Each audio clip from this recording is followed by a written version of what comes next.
और ब्राह्मण द्वारा राजद्रोह बताने पर यमुना में बहाना वसुदेव जी के पिताश्री दूर से वहां से उठा करके ले आए, पालन पोषण किया। लेकिन आप याद रखना कि उसके संस्कार अच्छे नहीं है, कनिष्ठ बना, दुरात्मा बन गया, डरता नहीं है पाप से। अगर रावण नहीं होता तो राम नहीं आते, और कंस नहीं होता तो कृष्ण नहीं आते। ठीक है, राम को बुलाने का श्रेय रावण को जाता है, तो भगवान कृष्ण को बुलाने का श्रेय भी कंस को जाता है। ऐसा कहते हैं कि कंस ने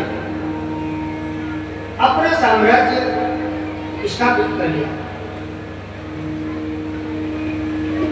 तो शंकर जी को प्रसन्न करना चाहता है और किसी भी कीमत पर कंस अपने राज्य को अखंड बना करके रखना चाहता है और कोई संकट नहीं चाहता। लेकिन चचेरी बहन जिससे तू इतना प्रेम कर रहा है ना, इसी का अष्टम गर्भ, अष्टम पुत्र तेरा काल करेगा। कंस ने कहा इसी का बेटा मेरा काल करेगा, तो तुरंत इसी को खत्म कर दो। काल हुआ तो वसुदेव जी ने समझाया है कि मरना तो सबको है, एक दिन कोई बात नहीं, लेकिन ये तेरी बहन है। तो जैसे ही पहली संतान का जन्म हुआ तो कंस ने उसको नहीं पाया, वसुदेव जी लेकर के पहुंचे नहीं, लेकिन उसके बाद भी कंस ने वापस कर दिया, बोले जाओ ले जाओ, मेरा क्या है, मेरे को तो 8 दिन की चिंता है।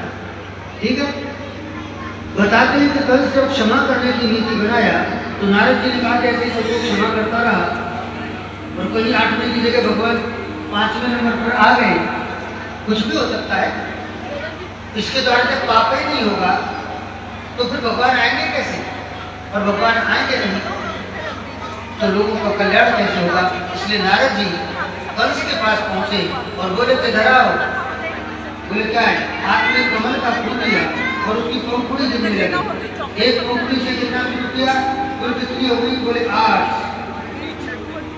ठीक है, पहली से 8वीं 8वीं, फिर दूसरे से गिरने लगा, ऐसे करके बोले अब 8वीं कौन सी हो रही है, बोले स्वागतम कृष्णा शरणागतम कृष्णा, स्वागतम कृष्णा शरणागतम